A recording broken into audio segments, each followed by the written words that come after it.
ನಮಸ್ಕಾರ ಪ್ರಿಯ ವೀಕ್ಷಕರೇ, ತ್ರಿಶಕ್ತಿ ಚಾನಲ್ಗೆ ಸ್ವಾಗತ. ಈಗೊಂದು ಅದ್ಭುತವಾದಂಥ ಒಂದು ಮಂತ್ರ ಕೊಡ್ತಾ ಇದ್ದೀನಿ. ಶತ್ರುನಾಶ, ದುಷ್ಟಶಕ್ತಿಗಳನ್ನು ಅವುಗಳನ್ನ ಓಡಿಸೋದಕ್ಕೆ, ಶತ್ರುಗಳಿಂದ ಬಾಧೆ ಪಡ್ತಿರೋರಿಗೆ, ಅನಾರೋಗ್ಯದಿಂದ ಬಳಲ್ತಿರೋರಿಗೆ, ಭೂತ ಪ್ರೇತಗಳಿಂದ ನರಳ್ತಿರೋರಿಗೆ ಇದಕ್ಕೆಲ್ಲ ಪರಿಹಾರ ನಿಮಗೆ ತಿಳಿಸ್ತೀನಿ. ಎಲ್ಲ ರೀತಿಯಲ್ಲೂ ಪರಿಹಾರ ಬೇಕು. ಒಬ್ಬೊಬ್ಬರು ಒಂದೊಂದು ರೀತಿಯಲ್ಲಿ ಕಷ್ಟದಲ್ಲಿ ಬಳಲ್ತಾ ಇದ್ದಾರೆ. ಅದಕ್ಕೋಸ್ಕರ ಇದನ್ನು ನಿಮಗೆ ತಿಳಿಸ್ತಾ ಇದ್ದೀನಿ. ಈಗ ಗ್ರಹಚೇಷ್ಟೆಗಳು, ಭೂತ ಪ್ರೇತಗಳಿಂದ, ಬ್ರಹ್ಮ ರಾಕ್ಷಸಿಯಿಂದ ನರಳುತ್ತಿದ್ದಾರೆ, ತುಂಬ ನರಳುತ್ತಾ ಇದ್ದಾರೆ, ಕಷ್ಟಪಡ್ತಿದ್ದಾರೆ. ಎಲ್ಲೆಲ್ಲೋ ಹೋಗಿ ಎಷ್ಟೆಷ್ಟೋ ದುಡ್ಡುಗಳು ಖರ್ಚು ಮಾಡಿದ್ವಿ, ಆದರೂ ಪರಿಹಾರ ಆಗ್ತಿಲ್ಲ ಅಂತಾರೆ. ಮತ್ತು ಶತ್ರುಗಳ ಕಾಟ, ಶತ್ರುಗಳಿಂದ ನಾನಾ ವಿಧವಾದಂಥ ಪ್ರಯೋಗಗಳು ಮಾಡ್ತಾರೆ, ದೇವತಾ ಪ್ರಯೋಗ ಮಾಡ್ತಾರೆ, ಮತ್ತು ಮಂತ್ರತಂತ್ರಗಳು ಮಾಡಿ ಮನುಷ್ಯರನ್ನ ಬೆಳೀತಿರೋ ಅಂಥವ್ರನ್ನ ಕ್ಷೀಣ ಮಾಡ್ತಾರೆ, ಅಭಿವೃದ್ಧಿನ ಹಾಳು ಮಾಡ್ತಾರೆ. ನಾನಾ ವಿಧದಲ್ಲಿ ಮನುಷ್ಯರನ್ನ ಶತ್ರುತ್ವ ಬಂದು ನಾನಾ ವಿಧದಲ್ಲಿ ಮನುಷ್ಯರಿಗೆ ಕಷ್ಟ ಕೊಡ್ತಿದ್ದಾರೆ. ಆ ಮನುಷ್ಯರಿಗೆ ಅವರು ಮನುಷ್ಯರೇ, ಇವರು ಮನುಷ್ಯರೇ, ಆದ್ರೂ ಒಬ್ಬರನ್ನು ಕಂಡ್ರೆ ಒಬ್ರಿಗೆ ಆಗಲ್ಲ. ಜಿದ್ದುಗಳು, ಅವ್ರನ್ನ ಏನಾದರೂ ಮಾಡಿ ಅವರು ಸಾಯೋದನ್ನು ನೋಡಬೇಕು ಅನ್ನೋ ಒಂದು ಜಿದ್ದು. ಆದರೆ ಈ ಜಿದ್ದುಗಳಿಗೆಲ್ಲ ಒಂದು ಪರಿಹಾರ ತಿಳಿಸ್ತಿದ್ದೀನಿ ನಿಮಗೆ. ಶತ್ರುಗಳು ನಿಮಗೆ ಪದೇ ಪದೇ ತೊಂದರೆ ಕೊಡ್ತಿದ್ರೆ ಅದನ್ನೆಲ್ಲ ನೀವು ದೇವರ ಪಾದಗಳಿಗೆ ಅರ್ಪಿಸ್ಬಿಡಿ. ಅವ್ರಿಗೆ ಅರ್ಪಿಸ್ಬಿಟ್ಟಾಗ ಏನಾಗುತ್ತೆ, ಅವರು ನೋಡ್ಕೊತಾರೆ. ಅವರು ಕೊಡೋ ಶಿಕ್ಷೆ ತುಂಬ ದೊಡ್ಡದು, ನಾವು ಕೊಡೋ ಶಿಕ್ಷೆ ಸ್ವಲ್ಪ. ಆದ್ದರಿಂದ ಅದನ್ನು ಅವ್ರ ಪಾದಕ್ಕೆ ಅರ್ಪಿಸ್ಬಿಡ್ಬೇಕು. ಇದನ್ನೆಲ್ಲ ನೀನು ನೋಡ್ಕೊ, ನಿನ್ನನ್ನು ಜಪಿಸ್ತಿದ್ದೀನಿ, ನಿನ್ನ ಆರಾಧನೆ ಮಾಡ್ತಾ ಇದ್ದೀನಿ, ಇದನ್ನೆಲ್ಲ ನೀನು ನೋಡ್ಕೊ, ಅವ್ರಿಗೆ ಬುದ್ಧಿ ಕೊಡು. ಶಿಕ್ಷೆ ಕೊಡ್ತೀಯೋ ಬುದ್ಧಿ ಕೊಡ್ತೀಯೋ ನಿನಗೆ ಸೇರಿರೋದು ಅನ್ಬೇಕು. ಅದನ್ನೆಲ್ಲ ಅವರು ಅರ್ಪಿಸ್ಬಿಟ್ರೆ ಅವರು ಕೊಡೋದಂತೂ ಎದ್ದೊಳಕ್ಕಾಗಲ್ಲ. ತಪ್ಪಿದ್ರೆ ಅವರು ಮೇಲೆ ಎದ್ದೊಳಕ್ಕೆ ಮಾಡ್ದಂಗೆ ಅವರು ಶಿಕ್ಷೆ ಕೊಟ್ಬಿಡ್ತಾರೆ. ಅವರು ಪದೇ ಪದೇ ನಮ್ಮಂಗೆ ದುಡುಕೋದಿಲ್ಲ ದೇವ್ರುಗಳು. ಅವರು ನೋಡ್ತಾ ಇರ್ತಾರೆ, ಒಂದಲ್ಲ ಎರಡಲ್ಲ 100 ತಪ್ಪಾಗೋವರೆಗೂ ಕಾಯ್ತಾ ಇರ್ತಾರೆ. ಈ 100 ತಪ್ಪಾದ ಮೇಲೆ ಅವರು ಕ್ಷಮೆ ಇರೋದಿಲ್ಲ. ಆದ್ದರಿಂದ ನಾವು ಅನ್ಕೊತೀವಿ ದೇವ್ರು ಎಲ್ಲಿ ಕಣ್ಣು ಮುಚ್ಕೊಂಡಿದ್ದಾರೆ, ಇಂಥ ಅನ್ಯಾಯ ಆಗ್ತಿದೆ, ಇನ್ನೂ ಈ ಘೋರ ನಡೀತಾ ಇದೆ, ಇವ್ರಿಗೇನೂ ಶಿಕ್ಷೆ ಆಗಲಿಲ್ವಾ, ಇನ್ನೂ ಚೆನ್ನಾಗಿದ್ದಾರಲ್ವಾ ಅಂತ ನಾವಂತಿರ್ತೀವಿ. ಆದರೆ ಅವ್ರದ್ದು 101 ಆಗೋವರೆಗೂ ಆ ಶ್ರೀಕೃಷ್ಣ ಪರಮಾತ್ಮನೇ ಕಾಯ್ಕೊಂಡಿದ್ರಂತೆ.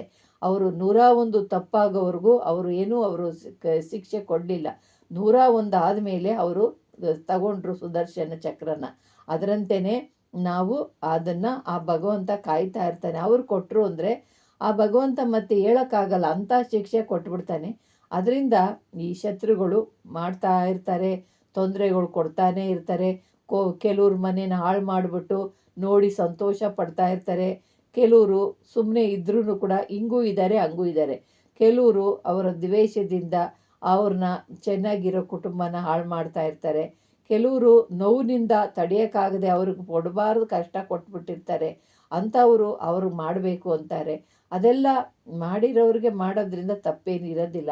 ಮಾಡದೆ ಸುಮ್ಮನೆ ಇರೋರ್ಗೆ ಮಾಡೋದು ಭಾಳ ತಪ್ಪು. ಅದನ್ನು ನೋಡಿಕೊಂಡು ಇವರೇನಾ ಅವರೇನಾ ಅಂತ ತಿಳ್ಕೊಂಡು ಈ ಕಾರ್ಯನ ಸಾಧನೆ ಮಾಡಿ. ಸುಮ್ಮನೆ ಅನುಮಾನಗಳು ಪಟ್ಟು ಏನೇನೋ ಕಾರ್ಯ ಮಾಡಿ ನೀವು ತಪ್ಪಿಗೆ ಗುರಿಯಾಗಬೇಡಿ.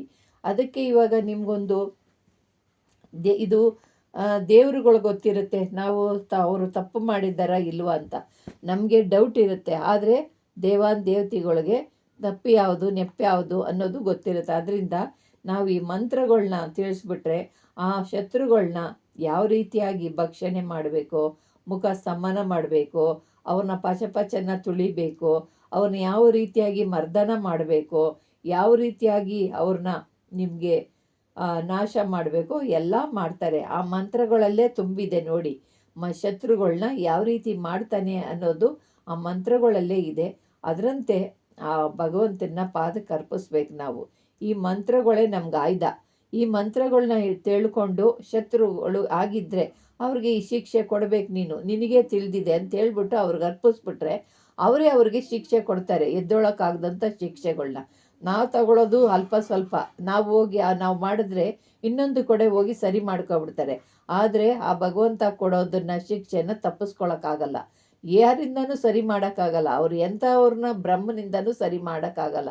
ಒಂದು ಸತಿ ವರ ಕೊಟ್ಟ ಅಂದರೆ ದೇವರು ಅದನ್ನು ಸರಿ ಮಾಡೋಕ್ಕಾಗಲ್ಲ ಅಂತಾರಲ್ಲ, ಅದೇ ಕೊಟ್ಟರೆ ವರ ಕೊಟ್ಟರೆ ಶಾಪ ಮತ್ತು ನಮಗೆ ಶಾಪನೂ ಕೊಡ್ತಾರೆ, ವರನೂ ಕೊಡ್ತಾರೆ.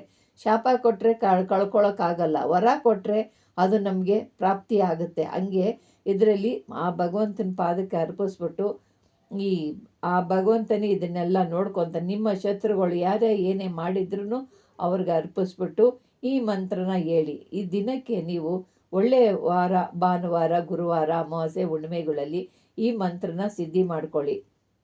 111 ಸತಿ ನೀವು ಈ ಮಂತ್ರನ ಪಠನೆ ಮಾಡಬೇಕು. ಇದನ್ನು ಪಠನೆ ಮಾಡಿ ನೀವು ತುಳಸಿಯಿಂದ ಪೂಜಿಸೋದ್ರಿಂದ ನಿಮಗೆ ಜನವಶ್ಯವಾಗ್ತಾರೆ. ಇದೇ ಮಂತ್ರದಿಂದ ನೀವು ಆಂಜನೇಯನಿಗೆ, ರಾಮರಿಗೆ ಪೂಜೆ ಮಾಡೋದ್ರಿಂದ, ನೀವು ನಾರಾಯಣನಿಗೆ ಪೂಜೆ ಮಾಡೋದ್ರಿಂದ ನಿಮಗೆ ಜನವಶ್ಯ, ಇಲ್ಲ ಸ್ತ್ರೀವಶ್ಯ, ಪುರುಷವಶ್ಯ, ನಿಮ್ಗೆ ಯಾರು ಬೇಕೋ, ಇಲ್ಲ ಜನವಶ್ಯ, ಇಲ್ಲಿ ಏನು ಬೇಕೋ ಆ ವಶ್ಯ. ಅಂದರೆ ಅಂಗಡಿಗೆ ವ್ಯಾಪಾರ ಅವಶ್ಯ, ಮತ್ತು ಏನೇನೋ ಇರುತ್ತೆ ಫ್ಯಾಕ್ಟ್ರಿನಲ್ಲಿ ಜನವಶ್ಯ.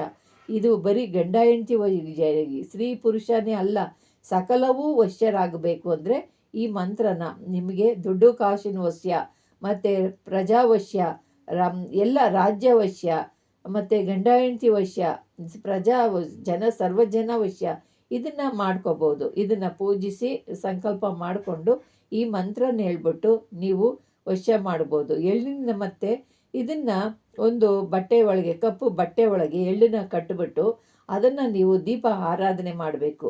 ದೀಪ ಹಚ್ಚಬೇಕು ದೇವರಿಗೆ. ದೀಪ ಹಚ್ಬಿಟ್ಟು ನೀವು ದೀಪ ಹಚ್ಚಿ ನೀವು ಅದರಲ್ಲಿ ಬರುತ್ತಲ್ಲ ಎಲ್ಲ ಸುಟ್ಟೋದ ಮೇಲೆ ಅದು ಕರ್ಕಲಾಗ್ಬಿಡುತ್ತೆ. ಆ ಕರ್ಕಲಾಗಿರೋದಕ್ಕೆ ನೀವು ಸ್ವಲ್ಪ ಎಳ್ಳೆಣ್ಣೆ ಒಂದು ಸ್ವಲ್ಪ ಮಾಡಿ ಅದನ್ನು ಕಪ್ಪು ಮಾಡಿಟ್ಕೋಬೇಕು. ಆ ಕಪ್ಪನ್ನು ಮಾಡಿ ನೀವು ಈ ಮಂತ್ರನ 111 ಸತಿ ಹೇಳಿ ಅದನ್ನು ನೀವು ಕಾಡಿಗೆ ಆಗಿ ಇದನ್ನು ಒಂದು ಡಬ್ಬಿನಲ್ಲಿ ಇಟ್ಕೋಬೇಕು. ಒಂದು ಕಾಡಿಗೆ ಆಗಿ ಮಾಡಿಕೊಂಡು ಒಂದು ಡಬ್ಬಿನಲ್ಲಿ ಇಟ್ಕೋಬೇಕು. ನೀವು ಕಾಡಿಗೆಯನ್ನು ಮಾಡಿ ಅದನ್ನು ಒಂದು ಡಬ್ಬಿನಲ್ಲಿ ಇಟ್ಕೊಂಡು ಅದನ್ನು ನೀವು ಧರಿಸೋದ್ರಿಂದ ನಿಮ್ಮ ಶತ್ರುಗಳು ಖಂಡಿತವಾಗಿ ಅವರು ವಿಚಿತ್ರವಾಗಿ ನಾಶವಾಗ್ತಾರೆ. ಶತ್ರುಗಳು ದೂರ ಆಗ್ತಾರೆ ನಿಮ್ಮನ್ನು ಬಿಟ್ಟು. ನಿಮ್ಮ ಹಣೆಯಲ್ಲಿ ಕಂಡೊಡನೆ ಅವ್ರಿಗೆ ಒಂದು ಜ್ವರ ಬರುತ್ತೆ, ಒಂದು ಕಾಯಿಲೆ ಬರುತ್ತೆ ಅಂತಾರಲ್ಲ, ಆ ಥರ ಆಗುತ್ತೆ. ನಿಮಗೆ ಶತ್ರುಗಳು ದೂರ ಆಗ್ತಾರೆ. ಮತ್ತು ಗ್ರಹ ಚೇಷ್ಟೆಗಳು ನಿಮಗೆ ಭೂತ ಪ್ರೇತ ಮಾಟ ಮಂತ್ರ ಆಗಿದ್ದರೆ ಇದನ್ನು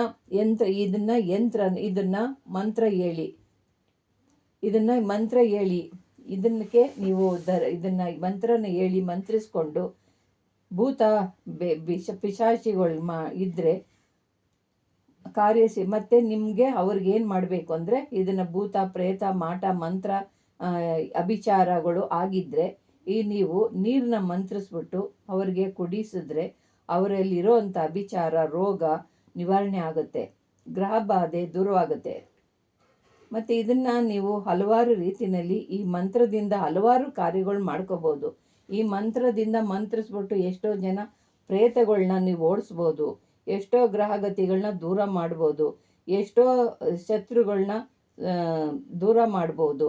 ಇದರಿಂದ ನೀವು ಒಂದು ಮಂತ್ರದಿಂದ ಎಷ್ಟೋ ಆರೋಗ್ಯವನ್ನು ಹೊಂದಬಹುದು. ನಿಮ್ಮಲ್ಲಿ ಅಭಿಚಾರಗಳು ಆಗಿದ್ದರೆ ಅದನ್ನು ಸರಿಪಡಿಸ್ಕೋಬೋದು. ಈ ಮಂತ್ರ ಆ ರೀತಿಯಾಗಿದೆ. ಈ ಮಂತ್ರನ ಹೇಳ್ಕೊಂಡು ನಿಮ್ಮ ಸಕಲ ಕಾರ್ಯಗಳನ್ನು ಸಿದ್ಧಿ ಮಾಡಿ ನಿಮಗೆ ಸಕಲ ಕಾರ್ಯಗಳನ್ನು ಮಾಡಬಹುದು. ಒಂದು ಮಂತ್ರದಿಂದ ಹಲವಾರು ರೀತಿಯಲ್ಲಿ ನೀವು ಸಿದ್ಧಿ ಮಾಡ್ಕೋಬೋದು. ಅಂಥ ಅದ್ಭುತವಾದಂಥ ಮಂತ್ರ ವೀರಾಂಜನೇಯನ ಮಂತ್ರ. ಈ ಮಂತ್ರನ ನೀವು ಹೇಳ್ಕೊಂಡು ಆಂಜನೇಯನ ಗುಡಿನಲ್ಲಿ ಒಂದು ದಿವಸ ನೀವು ಪೂಜೆ ಮಾಡಿ ಇದನ್ನು ಪ್ರಾರ್ಥನೆ ಮಾಡಿಕೊಂಡು ನೀವು ಸಂಕಲ್ಪ ಮಾಡಿ ಆ ಆಂಜನೇಯನೇ ಶತ್ರುಗಳನ್ನ ಅವನ ಗದೆಯಿಂದ ಬಡಿದು ಓಡಿಸ್ತಾನೆ. ಇದು ಅದ್ಭುತವಾಗಿ ನಿಮ್ಮ ಕೆಲಸ ನಡೀತೈತೆ. ಯಾರು ಶತ್ರುಕಾಟದಿಂದ ಭೂತ ಪ್ರೇತಗಳಿಂದ ನರಳುತ್ತಿರ್ತಿರೋ ಅವರು ಈ ಮಂತ್ರನ ಹೇಳ್ಕೊಂಡು ನಿಮ್ಮ ಕಾರ್ಯನ ಸಾಧನೆ ಮಾಡ್ಕೊಳ್ಳಿ. ಪ್ರಿಯ ವೀಕ್ಷಕರೇ, ಇನ್ನು ಇಷ್ಟವಾದರೆ ಲೈಕ್ ಮಾಡಿ, ಶೇರ್ ಮಾಡಿ, ಸಬ್ಸ್ಕ್ರೈಬ್ ಮಾಡಿ. ನಮಸ್ಕಾರ.